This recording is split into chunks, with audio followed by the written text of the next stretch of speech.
ವಿಶೇಷ ಚೇತನರ ವಾರ್ತೆಗೆ ಸ್ವಾಗತ. ಸ್ನೇಹಿತರೆ, ಹೊಸದುರ್ಗ ತಾಲೂಕಿಗೆ ಸಂಬಂಧಪಟ್ಟಂತೆ 2023-24ನೇ ಸಾಲಿನ ಯಂತ್ರಚಾಲಿತ ತ್ರಿಚಕ್ರ ವಾಹನಗಳಿಗೆ ಈಗಾಗಲೇ ಆನ್ಲೈನ್ ಅರ್ಜಿ ಪ್ರಕ್ರಿಯೆ ಮುಗಿದಿದ್ದು, ಅಂದರೆ ಜನವರಿ 31ಕ್ಕೆ ಕೊನೆ ದಿನಾಂಕ ಆಗಿರ್ತದೆ.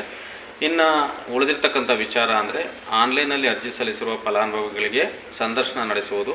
ಈ ಸಂದರ್ಶನ ಕುರಿತು ಈಗಾಗಲೇ ಮಾನ್ಯ ಜಿಲ್ಲಾ ಕಲ್ಯಾಣಾಧಿಕಾರಿಗಳ ಆದೇಶದ ಮೇರೆಗೆ ಸಾರ್ವಜನಿಕ ಆಸ್ಪತ್ರೆ ಹೊಸದುರ್ಗ ಇವರ ಮೂಲಕ ದಿನಾಂಕ 21/2/2024ರಂದು ಬೆಳಗ್ಗೆ 11 ಗಂಟೆಯಿಂದ ಎಲ್ಲ ವಿಶೇಷ ಚೇತನರಿಗೆ, ಅಂದರೆ ದೈಹಿಕ ವಿಶೇಷ ಚೇತನರಿಗೆ ಯಂತ್ರಚಾಲಿತ ತ್ರಿಚಕ್ರ ವಾಹನ ವಿತರಿಸಲು ಸಂದರ್ಶನವನ್ನು ಏರ್ಪಡಿಸಲಾಗಿದೆ. ಆದ್ದರಿಂದ ಯಾರೆಲ್ಲ ಆನ್ಲೈನ್ ಅರ್ಜಿಯನ್ನು ಸಲ್ಲಿಸಿದರೆ ಅವರು ಆನ್ಲೈನ್ ಅರ್ಜಿಯ ಪ್ರತಿ ಹಾಗೂ ಮೂಲ ದಾಖಲಾತಿಗಳು ಅಂತಂದರೆ Aadhaar card, ration card, UDID card, UDID ಪ್ರಮಾಣಪತ್ರ, ನಿವಾಸಿ ಪ್ರಮಾಣಪತ್ರ, 2 ಫೋಟೋ, ಈ ಪ್ರತಿಯೊಂದು ದಾಖಲೆಗಳನ್ನು ನೀವು ತೆಗೆದುಕೊಂಡು ಹೊಸದುರ್ಗ ತಾಲೂಕು ಪಂಚಾಯಿತಿ ಸಭಾಂಗಣಕ್ಕೆ ಬೆಳಗ್ಗೆ 10 ಹಾಜರಾಗಿ ಸಂದರ್ಶನಕ್ಕೆ ಹಾಜರಾಗಿ ನೀವು ಎಲ್ಲ ದಾಖಲಾತಿಗಳನ್ನು ತೋರಿಸುವ ಮೂಲಕ ಈ ಒಂದು ಪ್ರಕ್ರಿಯೆಗೆ ಸಹಕರಿಸಬೇಕಂತ ಹೇಳ್ಬಿಟ್ಟು ಕೋರ್ತಾ ಇದ್ದೀನಿ.